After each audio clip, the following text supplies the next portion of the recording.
I declare war.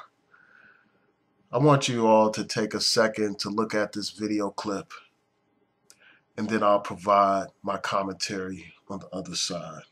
Been following the story involving one of your House leaders this week, Steve Scalise, who spoke to a white supremacist group in 2002. What were your first thoughts when My you heard first that? thoughts is, this was 12 years ago. It's interesting that it's coming up now.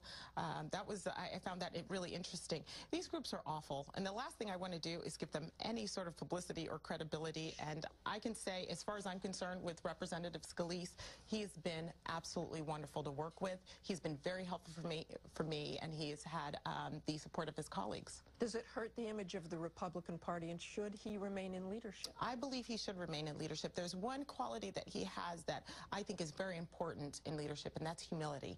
And he's actually shown that in this case, and has apologized. And I think that we need to move on and get the work of the American people done.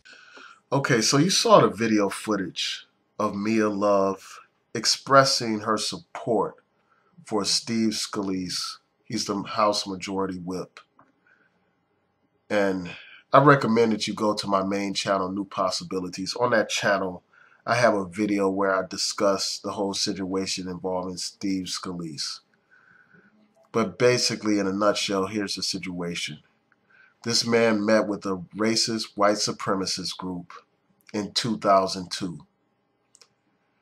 And instead of condemning his action for meeting with this group, instead of challenging him or demanding more information about this meeting with this racist white supremacist group, Mia Love defends this man. Mia Love protects this man. And basically, she's playing the role of the good house Negro. You know, Malcolm X told us about the house Negro. The house Negro loves his master and will defend the master at any cost.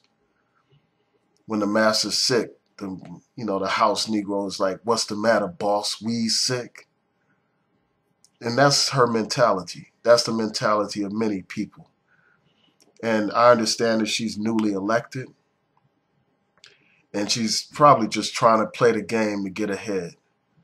But what sense does it make to have a black person in that position if they don't have the courage to speak out about issues that matter to African Americans? She might as well be just another white Republican in that position if she doesn't have the courage to speak out about issues of race. But I'm not surprised. I mean, this is a woman who lives in a predominantly white community. She's married to a white man. She's supporting a party that doesn't give a damn about black people, a party that's openly hostile to African American people. So she's playing along with the game. I would have more respect for her if she had the courage to speak out against this man, Steve Scalise. There's no justification for her actions. She should have asked for more information. You know, she should have asked about the circumstances of this meeting that this man had with this racist group. I mean, how is this man going to meet with a racist group and claim that he had no idea that this group was racist? And I won't rehash a lot of the points that I made in my video on my main channel, New Possibilities, but, I'll just leave it at this. This woman is a traitor, basically. I mean, and it's like there are many people like this that will do whatever they have to do to get ahead. They will be quiet when they're told to be quiet. They will speak when they are told to speak. They will defend their master just like a dog defends their master. These people are of no use to us being in these positions of power.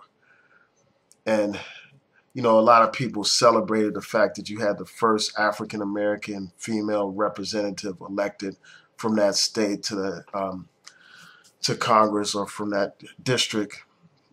They celebrated that because they're caught into the superficiality of things. It's not about someone's mere pigment of their skin. It's about their issues and how they stand on the issues that matter to us. It's about their convictions and their courage and their principles. if they have no principles, if they have no convictions, if they don't have any commitment to African American people and African American issues, it doesn't matter what color they are. Their color at that point becomes irrelevant, because for all intents and purposes, they are merely carrying out the agenda of people who despise African Americans. So I just want to, do this quick video, and I, welcome your feedback. Please rate, comment, and subscribe.